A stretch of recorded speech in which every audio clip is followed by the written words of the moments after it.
Hello, international media. I am Ed the Commentator. I am a Honduran political commentator living in Honduras.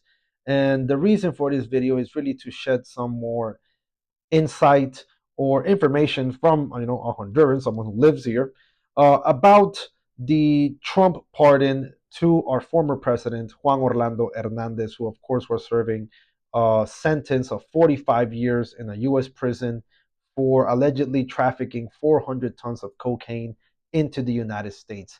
And the angle I want to talk about is las sedes. And I haven't heard a lot of international media talking about this angle, which is the reason I'm making this video, is because so you can really connect the dots. Now, las sedes were essentially mini colonies that were approved by Juan Orlando and el Partido Nacional during Juan Orlando's 8-year dictatorship.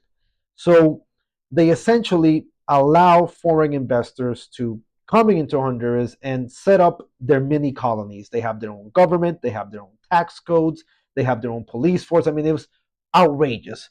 And essentially, the whole country was against them, except maybe El Partido Nacional. But Libre, the current government, they were highly against it, and also Salvador Narrala, the liberal candidate who right now is in a neck-to-neck competition with Trump's backed candidate Nasri Tito Asfura of El Partido Nacional. We really wouldn't be in this position. Salvador Narrala at this point would be the president if it wasn't for Trump interfering in our elections.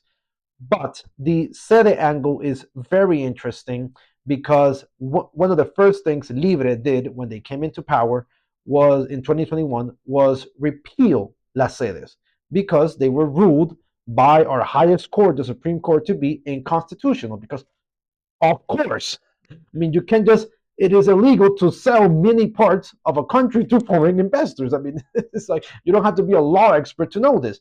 And of course, our constitution prohibits this. So they were declared unconstitutional and las sedes were repealed. Now, las sedes that were already here, they were allowed to stay, including Sede Prospera, which proceeded to sue us for $10 billion. Now, they have reduced that amount to $1 billion, which is, I mean, I guess it's kind of good news because $10 billion, if they would have won, it would have meant a third of our GDP. I mean, that would have essentially made us a failed nation like Libya or something. So they have reduced that amount, but we're still being sued by them. And what's interesting about Sede Prospera, which is located in Roatan, is that one of its biggest investors is none other than Peter Thiel.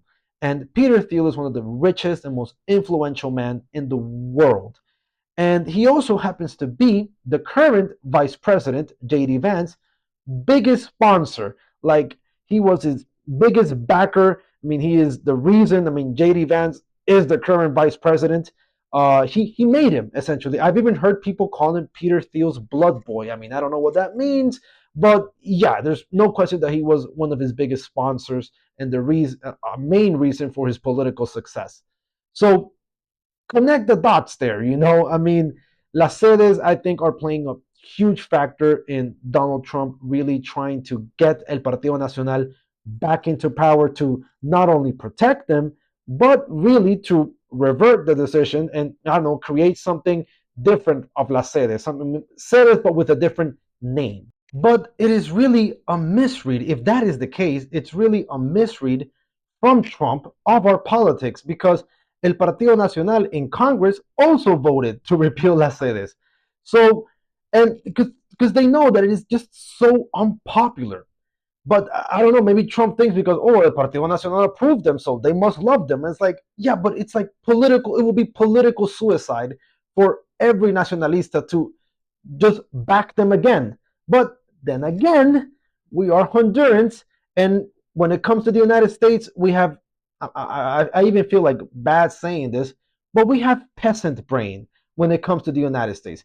Whatever the US says, we do. That is why when the United States, when our country was burning in 2017 because Juan Orlando reelected himself illegally in a fraudulent election, once the United States said, you know what, you know who actually won the election? Juan Orlando Hernandez. And once the US recognized Juan Orlando as the president, we gave up the fight, essentially. We gave up the fight because whatever the US says, we do. They're like essentially they're our masters, they're our lords. They're like, you recognize Juan Orlando? Okay, my lord. Okay. Oh, you want us to vote for Nasritito Asfura in el Partido Nacional, even though they basically have done. I can't even start to describe the crimes against humanity El Partido Nacional committed during Juan Orlando's dictatorship, and even before that, the 4 years of Pepe Lobo.